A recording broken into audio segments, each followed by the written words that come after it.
Some huge football matchups take center stage with massive PowerPoints up for grabs as teams head for the home stretch of the regular season. Welcome to Sports Wire. I'm Will Catterley. One of these games would be kicking off at Glen Allen, where the Jaguars came in firing on all cylinders, fresh off a 28-point win over Freeman. Their only loss to a very good Thomas Dale team. The Jags welcomed fellow one-loss Varina, whose only blemish came to defending state champion Freedom. A win for either side would solidify playoff positioning and, of course, keep the momentum going. The Jaguars looking to do just that at home. Fresh off that big win over Freeman, another win against Varina. Now that would mean something. There were big plays in this one, special teams and defense, especially from the opening kickoff. Varina receives Nasir Smith. He will not be touched. Touchdown, Varina on the kickoff return. Opening kickoff, Nasir Smith finds pay dirt, but there was a penalty flag. Holding brought it back. Varina does not score. What happens? Fourth down, they go for it. Tricky. Blue Devils, they go for it on a fake punt, and they turn the ball over. Glen Allen gets a stop, so special teams going Glen Allen's way early. Could the Jags cash in? Answer would be yes. Nana Utsi. He would have difficulty, though, in his offensive backfield all night long. Number 9, have yourself a night, Sherwood, Washington. You'll hear more from Sherwood later. But Utsi, calm, cool, collected, firing, finding. Got a man! Touchdown, Jaguars! Devin Henderson on the receiving end of that pass. 7-0 Glen Allen. Still in the first, however, Varina would have answers. Pass. Linwood Johnson finds Eric Smith down the middle. Inside the Glen Allen 20-yard line. Same drive, second quarter. Boom. Both sides of the line, Varina was a more physical team. Touchdown, Sean Banks. Takes it in from just about 10 yards out. Touchdown, Varina. Just like that, we are tied at 7. Next drive, Blue Devils driving again inside the 20, but they coughed up the rock. Johnny on the spot is Glen Allen. They recover the fumble, and the Jags avert disaster. And then they come up with some plays of their own. But defensively, there he is again. I said you'd hear more from him. Sherwood, Washington was a sure tackler and sacker in the backfield, as was the rest of the defense. But Utsi used his legs well when under duress, and he could escape. His escapability was huge for Glen Allen. It was paramount for the Jags' success. It would lead to this. A couple plays later, Dallas Chavis, 3 touchdown rushes a week ago. A huge one right here from 12 yards out, and Chavis and Glen Allen regain the lead. Touchdown, Glen Allen. They miss the extra point, though. 13-7. That would be the score at the half. Third quarter, Varina gets a stop. Glen Allen has to punt. Remember, I said special teams would be a big factor in this one. Tavon Gilpin goes round the left side, and Gilpin takes it the distance on the punt return for the touchdown. This time, no flags. Touchdown stands. Varina kicks an extra point, and the Blue Devils have a 14-13 lead, 8:22 to go in the third. Still in the third, back to the ground. Here comes Varina again. Boom. Saw that play earlier. Work once, do it again. Sean Banks would lead to this. Couple guys motion right. Easy squeezy. Lemon peasy running left. Damari Carter with a touchdown. And Varina ups their lead 21-13. Still in the third. Utsi running strong because he was taking a licking, but he kept on ticking. Keeping Glen Allen in it. But the Varina defense was just so strong up front once again. This time it's Braylon Hood. Still fourth quarter.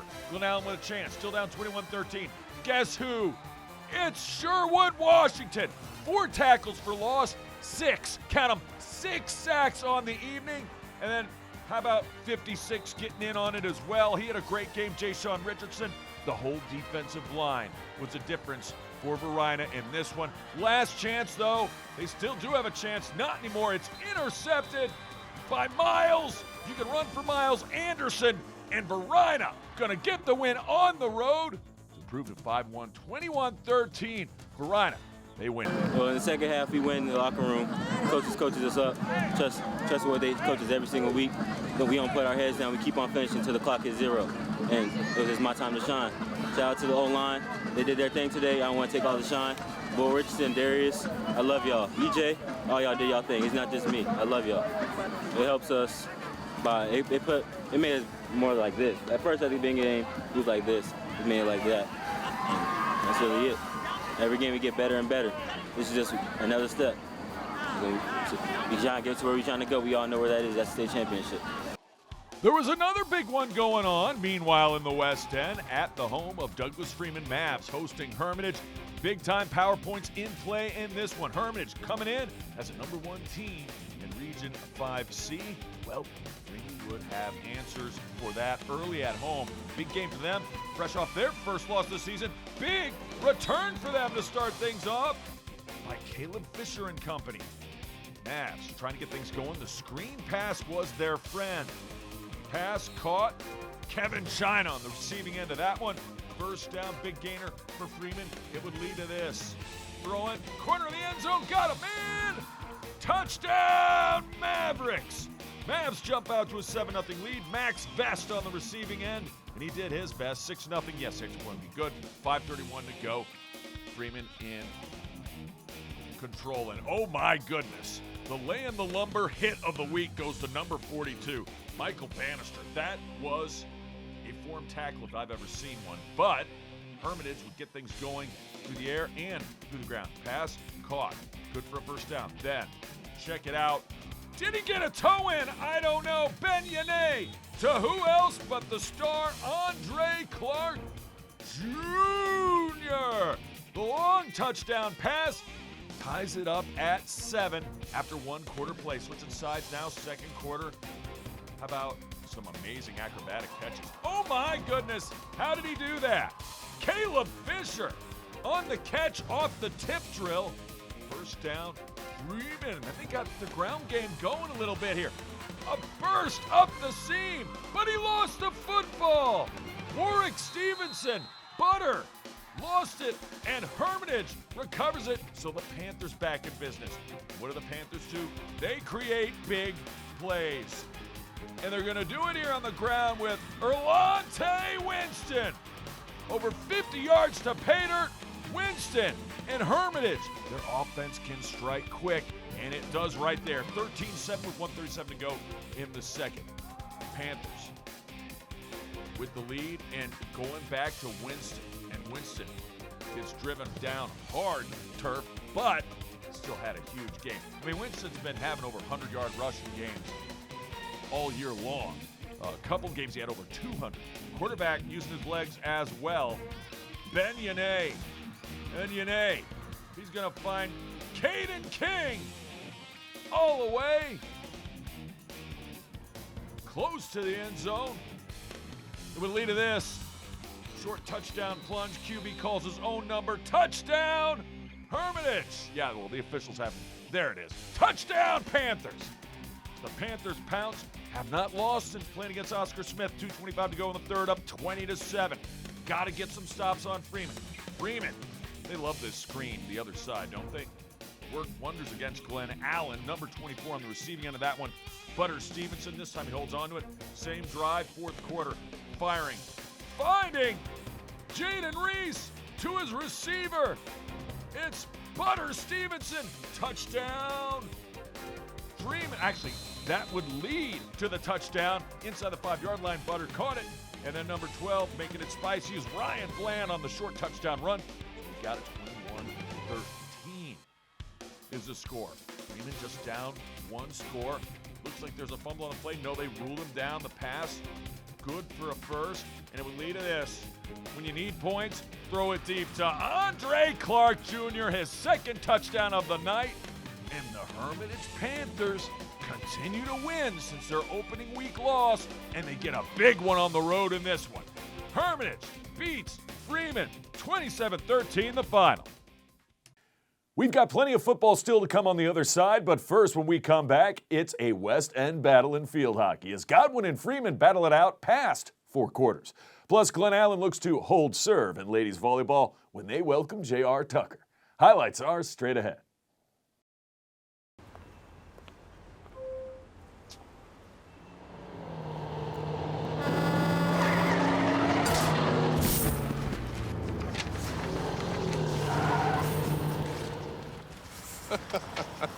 This can't be happening. This can't be happening. Of course it's not happening. Armored car. Listen, having money isn't about luck. Make your own coffee, save $1,000 a year. Feed me. Feed the pig. Welcome back to Sports Wire. Huge match in field hockey. Rivalry renewed. Godwin at home taking on Douglas Freeman. Both teams come in. Double-digit wins. Both teams on a heck of a winning streak. Both teams, as I said, key rivals. And Sarah Chilton absolutely smokes this one. She shoots, she scores! And the Mavs on the road. This is their second matchup. Godwin won the first one. Mavericks. Freeman takes a 1-0 lead in the first. Godwin too good to be kept down for too long. 8:50 to go and change off the corner. Godwin with a chance, fired in. Still got it in the attacking end. Finally going to be cleared out, but would lead to another corner later. Godwin, once again, this time passing it off, firing it in. Watch the bouncing ball. She scores! Reagan, Shiflett and company getting it done and finding the equalizer on offense on this rainy night. 1-1 the score. So Godwin on the attacking end again, looking for more. Here come the Eagles, and it's Shiflett again. Nice defense, deflected out of play. Then Freeman trying to find answers themselves. Mavs fire it inside the net, kicked away in a beauty. More Mavs on the attacking end. Passing it inside, she scores! But they say, no, that shot was taken from outside the circle. It would not count. It'd be a 1-1 tie after one. We go second quarter. Shiflett. Can't quite find the back of the net there. Nice defense then. Godwin on the corner. Eagles. Nice pass, firing. Somehow kicked away by the keeper. A nice stop. They get another chance at a corner. Later, Godwin passes inside. She shoots, she scores! Eagles answer, it's Catherine Kane. The junior forward puts Godwin on top. 2-1 in the third with only 47.5 seconds left. But just literally seconds later, Sarah Chilton. Check this shot out. Top shelf, she shoots, she scores. Keeper can't even believe it. Sarah Chilton in less than 20 seconds finds the equalizer for Freeman, and we're tied at 2 after 3. Still tied at 2. Nobody scored in the fourth, so we're going overtime. Golden goal situation. On the corner, Godwin corrals it, gets it inside. Shiflett scores! And the Eagles, key goal scorer, wins it in a walk-off. The Eagles get a huge win at home over their rivals Douglas Freeman. A classic field hockey battle. 3-2 is your final. How about a little ladies volleyball Tuesday night rendition? Glen Allen at home taking on Tucker. Jags looking for their fourth win in their their third win, I should say, in their last 4 matches. Early on, first set, getting the serve going was paramount. Number 4, Megan Giles, the junior, could not be stopped from service. A couple aces in a row. Nyla Green, also terrific on the serve. Well, Godwin looking for answers here. Great dig by Green, and then knocking it over. No. Number 10 with a point for J.R. Tucker. She gets it done. It's Lexi Anderson. Miss Anderson with a point there. Godwin going to find another one here. Competitive early in the first. Glen Allen, though, would find answers, and a lot of it would come from the serve. They have a number of girls who can hit it. Kayla Walters with a point there. They win it 25-13. first set. First 2-3 wins. Glen Allen serving here in the second set. And yeah, that dog will hunt. He hit it 3 times. Number 1, Ava Gilbert doing the honors. Later, Tucker on the serve. Glen Allen with the early lead. And that'll work as well. Actually, it was tied at 1 at that point. Now it's 2-1 Glen Allen. Number 4 with the point, Megan Giles. And then Tucker. Gonna have their moments in this one. This is a much improved team from a year ago. That dog will hunt. Great looking spike and kill. Number 8 doing the honors on that one. It's Taylor Klingenpeel with the point. But often throughout the night, number 7 was the straw that stirred the drink. Corinne Cook on the outside. Way too much for Tucker to handle. Check this out. Go midpoint. Number 13 knocks it down. Jaden Tillman. She's only a sophomore. Senior level kill right there. Tucker on the serve. 24-11. Looking to end it right here. And they do. Who else but Corinne Cook? And Glen Allen takes the second set as well. 25-11. Could they get the straight set sweep? Tucker would have something to say about that right here. Hit them where they aren't. Glen Allen up at this point and going to add to their lead. Corinne Cook once again, and she was cooking in this one. Good for the point. Sometimes better be lucky than good. Both work as well. Number 11 proves that. Capri Fatigante with that one. And then just too much Glen Allen on this night. Knocking it down for the kill. Winner, winner, chicken dinner. Glen Allen gets the 3-set sweep. 3 games to none, your final. We have more gridiron action to get to when we return. Highland Springs looks to continue their winning ways when they welcome Henrico. And Tucker takes their act on the road, trying to get their second win of the season at Deep Run. That and more coming up. Todd's a great guy. I mean, look at him. What a sweetheart. Attaboy.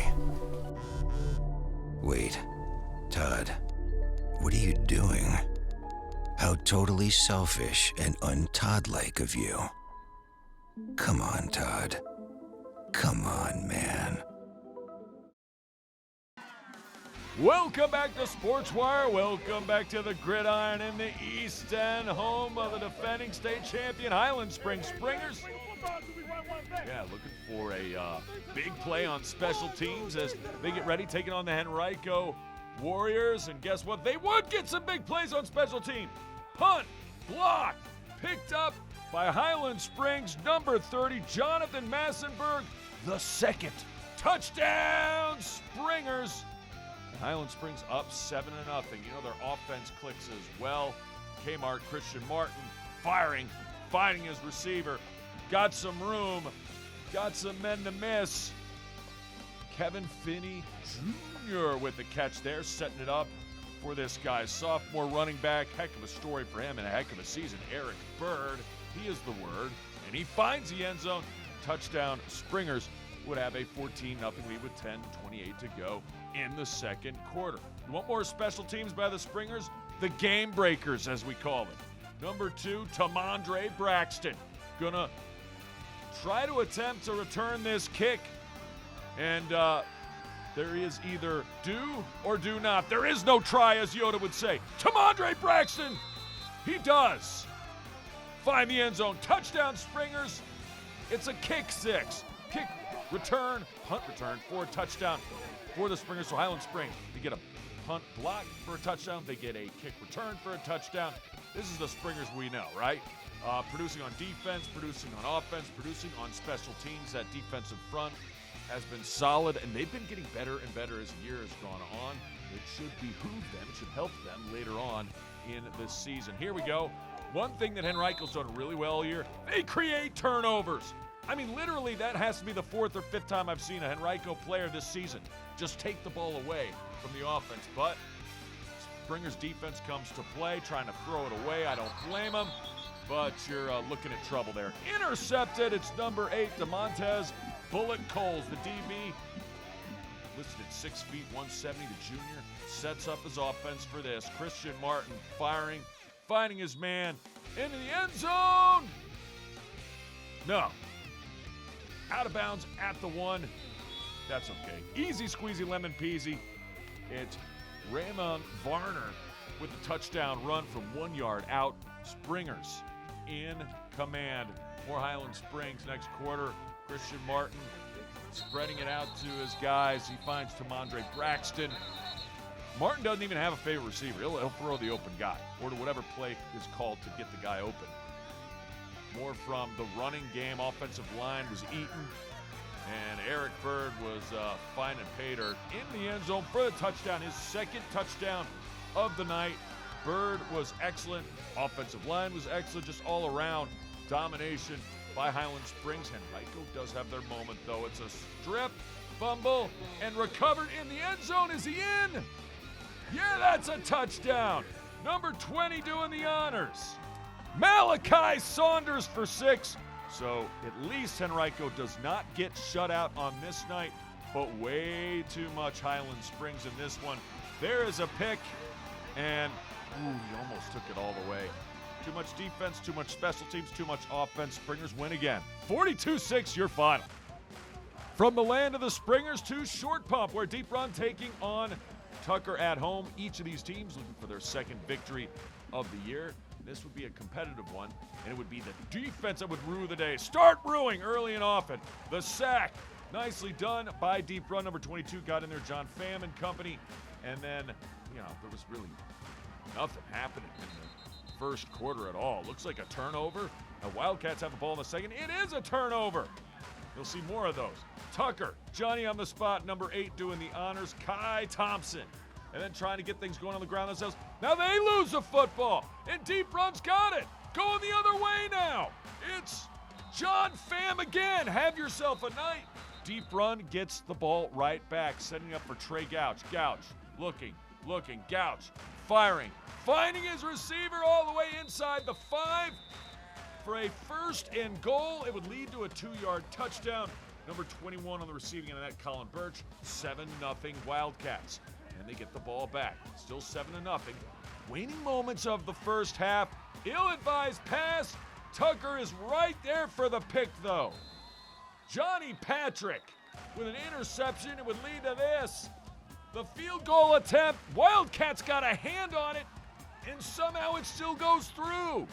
Tommy Brown, good for 3. It's 7-3 at the half. Instead of being 7-0 Deep Run, it is 7-3.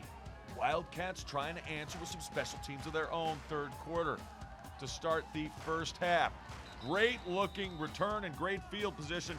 Matthew Bucci with a nice return, and then Trey Gouch rolling.